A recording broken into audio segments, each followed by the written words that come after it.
दरम्यान एक मोठी बातमी समोर येते। बीड तालुक्यातील नेकनूर पोलीस स्टेशन मध्ये मनोज जरांगे पाटील यांच्यासह एकूण 16 लोकांवरती गुन्हा नोंद करण्यात आलाय। बीड तालुक्यातील तांदळवाडी घाट परिसरामध्ये घेतलेल्या बैठकीनंतर आता जरांगे पाटलांसह एकूण 16 लोकांवरती नेकनूर पोलीस ठाण्यामध्ये गुन्हा दाखल करण्यात आलाय।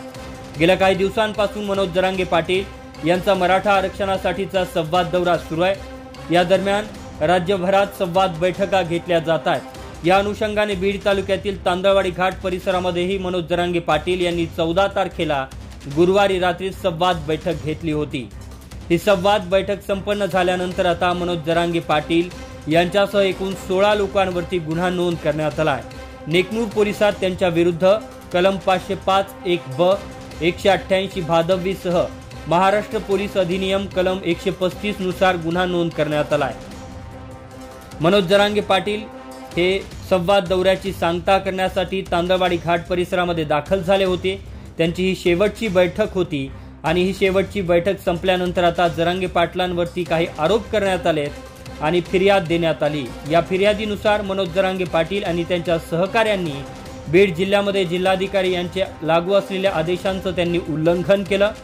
याचबरोबर धार्मिक कार्यक्रमाच्या स्टेजचा वापर हा आरक्षण आणि राजकीय हेतूसाठी केला।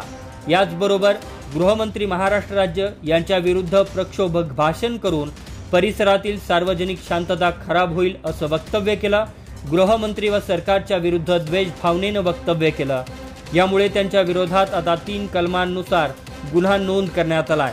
मनोज जरांगे पाटील यांच्या सोबत बीड तालुक्यातील गंगाधर काळकुटे, बळवंत कदम, स्वप्नील गलधर, हनुमान मुळीक, नामदेव घोडके, जगन्नाथ घोडके, अनिल खोसे यांच्यासह एकूण 16 लोकांवरती गुन्हा नोंद करण्यात आलाय।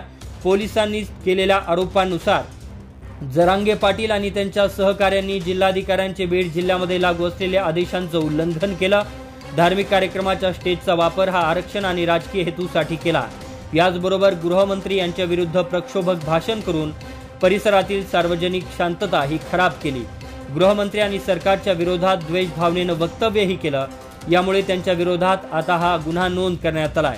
एकूण 16 लोकांच्या विरुद्ध हा गुन्हा नोंद करण्यात आला असून पुढील कारवाई देखील पोलिसांकडून केली जाते।